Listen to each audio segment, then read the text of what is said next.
લાગ્યો છે ને? જીવન જીવી જીવી કંટાળી ગયા અને કંટાળતા એટલા બધા કંટાળી ગયા ને કે કઈક વાર તો મરવાના વિચાર આવી જતા હશે.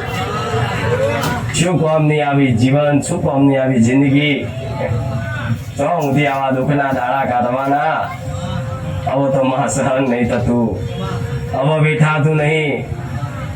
અને એવી કરી કરીને બધી જગ્યાએ પ્રાર્થના કરો, બધા ભગવાન મંદિરે ફરી આવો, ભૂવા ભટકી આવો, છતાંય તમને કોઈ જગ્યાએ હાસ ના થાય. તારે માણસને એક વાર વિચાર આવે કે માણસો જોડે તો હાથ લંબાઈ દીધા, પણ ભગવાનના મંદિરોએ ધોમે ફરી અને મારા દુઃખની ભીખ માગી કદાચ દાડા કાઢ્યા, પણ ચોય મને સુખનો સોયડો દેખાયો નહીં. પણ મારા સાનિધ્યમાં ખાલી પગ મૂકવાથી તમારી અંતર આત્મામાં આનંદ છવાયો હોય ને તો ઓળખી જોડજો. બહુ સર બોલું છું. તો તમારા માટે તમારી એક જીવન રેખા માતા મળીશ.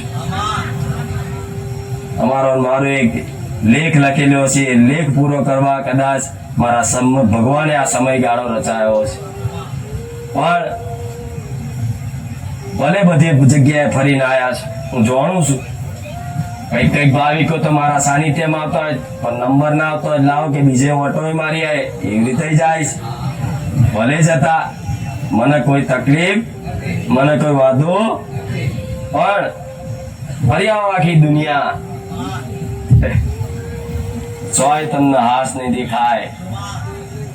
પણ મારા સાનિધ્યમાં હાસ લાગતી હોય તો હું એવું સાબિત નહીં કરતી કે હું સતવારી માતા છું, આ સતની ગાદી છે, એવું મારે સાબિતી આલવાની જરૂર નહીં.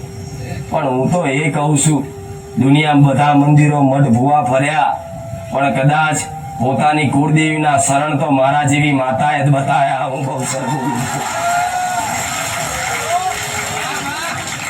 કે દુનિયાના ગમે તેવા ભગવાન હોય, દુનિયાની ગમે તેવી માતા હોય, પણ મારા કુળના દીવાના તોલે તો કોઈ નહીં.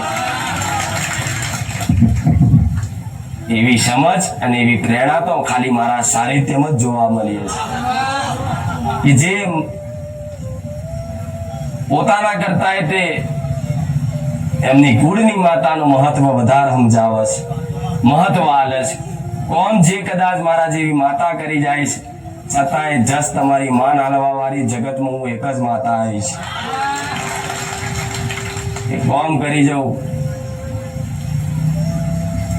પણ નોન તમારી માનું આલ્યું, દીકરા મેં નહીં તારી માતાએ કર્યું છે. જગતની બધી માતાઓ તો જસની ભૂખી છે કે જસ આલો, મારે જસય નહીં જોતો.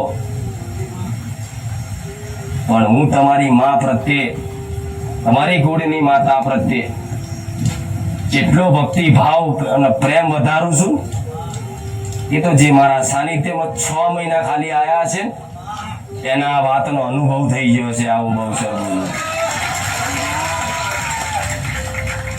હવે માતા વગર રહેવાય નહીં, માતા વગર ચાલે નહીં. દુનિયા ગમે તે કે, પણ મારી મહાકાળી, મારી ચામુંડા, મારી ઘોડિયાર, મારી હરસિદ્ધિ અને દરેકના ઘેર મારા જેવી માતા આલીશ. પોતપોતાની રીતે શક્તિ પ્રમાણે ભક્તિ કરી, એની ઉપાસના કરી અને એના આશીર્વાદ પ્રાપ્ત કરે. એનો જોડે જે તે માગણી ઈચ્છા ફળ હોય, ફળની આશા હોય, ફળ પ્રાપ્ત કરવા માટે પોતપોતાની સમળ ભક્તિ કરવી પડે. પણ આ ભક્તિ મારા દીકરાએ કરી, પણ મારા દીકરાની એક ભક્તિથી જો તમને જેટલા બધાને હાચવું છું. મારા દીકરાએ કીધું હતું કે માં મારા ગાડી જોઈએ, બંગલા જોઈએ, રૂપિયા જોઈએ, બધું આપી દે. પણ ખુશ બની, રાજી બની, પ્રસન્ન બની એટલે કે દીકરા બોલ શું જોઈએ છે? મારો દીકરો બોલ્યો કે માં મારે શું જોઈએ છે એ તો તને ખબર છે. મારા દીકરાએ કીધું કે માં મારે શું જોઈએ છે તને ખબર છે.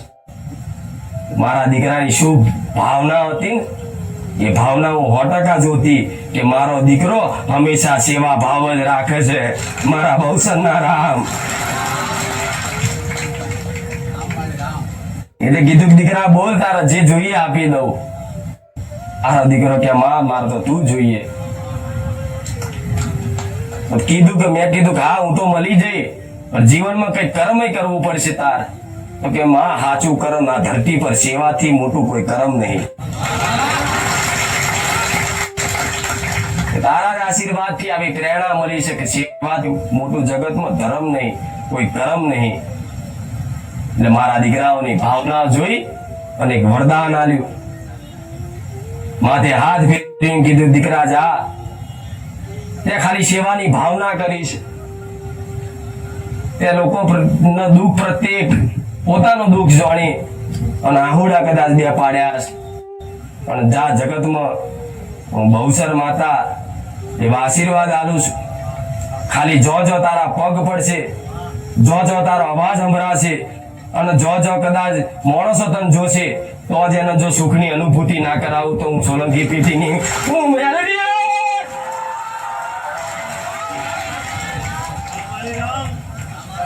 રામ મારા મેલડીના રામ, સોલંકી પીઢીની બહુસરના ખાતાની ઉગતા પોરની મેલડી, મારા મેલડીના રામ.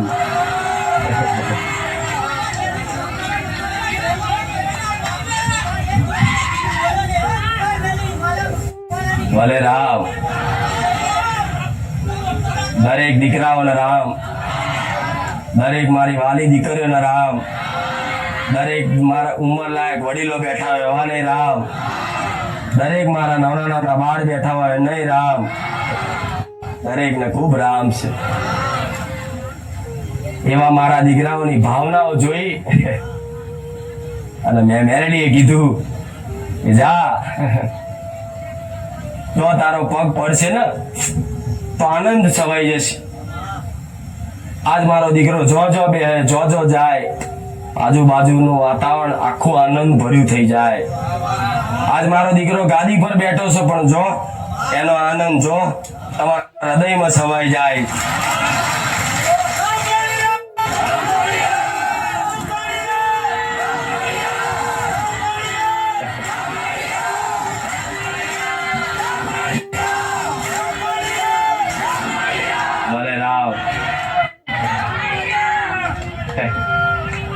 એટલે તમે દેવની ભક્તિ કરો છો, બધાય કરે છે, જાણો છો, પોતપોતાની શક્તિ પ્રમાણે દરેક ભક્તિ કરે છે. પણ આ ભક્તિનું પ્રમાણ માતા 100% આલે જ, એમાં કોઈ આગી પાછી શંકાની વાત નહીં. પણ તમારી ભાવનાઓ જેવી છે. એક પ્રવચનમાં કીધું હતું કે દેવ બહારથી બોલો એ નહીં જોતું, પણ તમારા અંદરના ઈરાદા શું છે, અંદરની ભાવનાઓ શું છે, તમારા પેટમાં શું પડ્યું છે, તમારા હૃદયમાં શું છે, એ દેવ ચેક કરે.